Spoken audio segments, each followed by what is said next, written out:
Vitamins are a great way to get sufficient nutrients in your diet. So in this video, we're going to talk about why you should take vitamins, which vitamins you should be taking, some of the problems that might occur when taking vitamins, and when to take vitamins to maximize absorption. Let's get into it.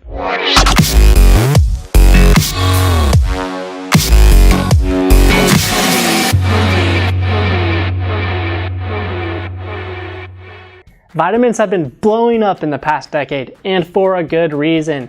Most of us don't eat as much nutrient-dense foods as our ancestors did, which means we're going to be missing minerals and vitamins which we need. This is because our soil has actually been depleted of most of its minerals, and plants need soil that is high in minerals to create vitamins. There are tons of vitamins on the market, more than we actually know what to do with. And you're always hearing news that you should take this vitamin or this supplement, that supplement. But in reality, you should be looking at your diet and seeing what you're deprived of and then choosing vitamins that fit that. Later in the video, I'm going to talk about which vitamins people that are on specific diets should be taking. But first, I want to go over vitamins that the general public should look into because they're most likely deprived of. The first is vitamin D. Now, obviously, you know you can get vitamin D from sunlight, but most people don't get enough sunlight in their day. So if you're getting a little bit of sunlight, I'd probably recommend taking a vitamin that gives you about 2,000 IU.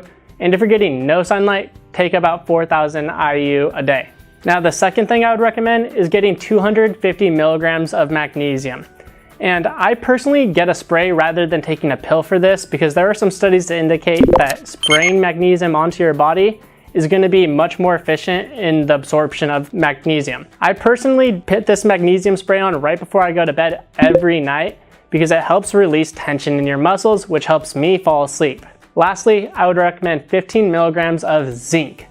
This actually might also help your appetite because deficiencies in zinc have been shown to negatively impact appetite. Those are the three vitamins that I would say are pretty safe to take for the general public. Most people are deprived of those nutrients. And then if you're not getting enough dairy, then obviously take some vitamins for calcium. I would recommend 250 milligrams to 500 milligrams a day, depending on how much dairy you're getting. If you do go on that upside and get about 500, then do it in 2 doses of 250 at different times of the day to help absorption. Now let's take a look at some specific diets. If you're a vegetarian, I would recommend that you get about 325 milligrams of iron every other day, and also a microalgae supplement to help you with your DHA levels, which you normally get from seafood. And if you're vegan, I would recommend taking some iodine supplements and microalgae to help with your DHA as well. Something else that should be on your mind when taking vitamins is the timing. When you take vitamins really helps with how much absorption you get from those vitamins.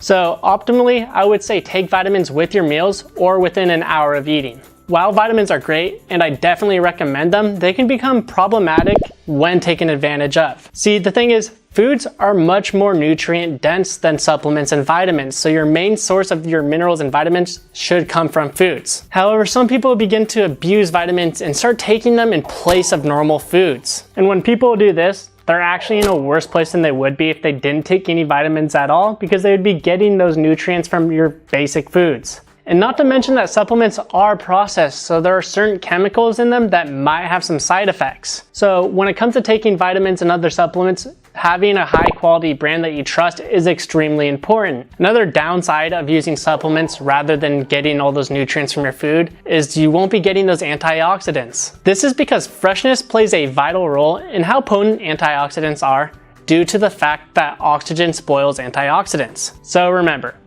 vitamins are great, but make sure to utilize them correctly. Look at your diet and see what you're deficient of, and use vitamins to fill that small gap, but don't use them to replace your foods. And remember that getting a good quality or good brand of vitamins is very beneficial because they are processed. If you'd like to see what vitamins I purchase and where I get them from, then go ahead and click the link below and I'll send you out an email with all that information so that you can get high quality vitamins as well. If you enjoyed this video, hit that like button over here and hit that subscribe button. I think it should be there.